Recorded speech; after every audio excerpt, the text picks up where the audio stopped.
Cin zarafin 'ya'ya mata abu ne da ƙungiyoyin kare haƙƙin mata suka daɗe suna fafutukar dakile faruwarsa a duniya.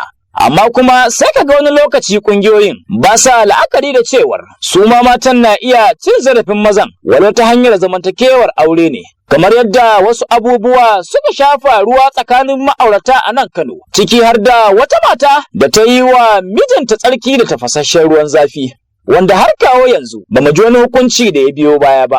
To amma duk da haka sai gashi idan wani matashi ne ke neman ya rena fata a gaban kotun shari'ar musulunci da ke zamanta a kofar kudu biyo bayan zarginsa da laifin cin zarafin wata baiwar Allah. Ko yaya lamarin ya kasance?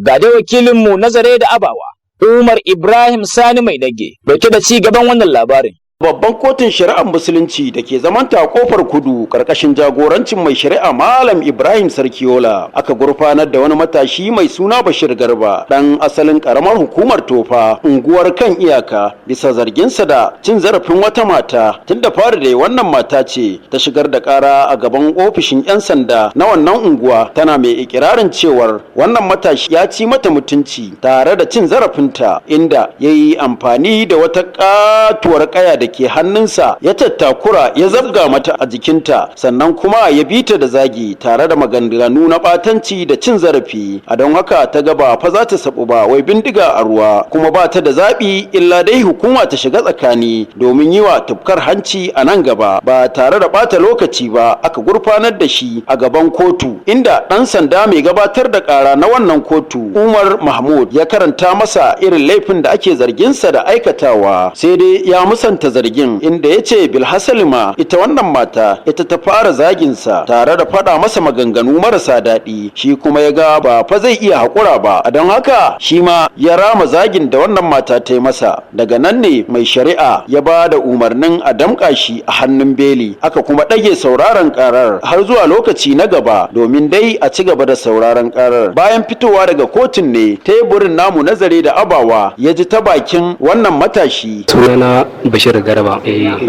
Tofa unguwar kan iyaka. Tsakani da Allah abin da ya faru tsakanin da yarinya ta zo hucewa ya ta kinga leje ba hana ki hucewa ne ba, amma idan kika zo hucewa ki bi nan kwarar, idan kika bi saman ki kula kasa ki gani ga hanan duk wacce na shuka da an tattake ta, na ciro wata na daddasa ta, ita ma ga ta an tattake ta. Abin da muka yi kenan shine da kayan ta kama guni tana wannan hina da zagi hina cike da wannan magana kuma hina zagi ni ma hina rama zagin. Abin da muka yi kenan. To ita tana ikirarin kamar ka ɗauko kaya ka kai mata ko duka ne. Yawwa daga farko ainihin bayanin cewa kowa yana sassa kaya. To kaya ce a cire shine ɗauka nan me da ita, idan ma faduwa ta bata ankara ita ba shine na gyara ta. Mun yi kokarin jin ta bakin wannan mata amma hakan mu ya gaza cimma ruwa, ta ce ba za ta ce komai ba. Ƙarshen rahoton kenan. Umar Ibrahim Usman Sani Mai Nage, Zare da Abawa.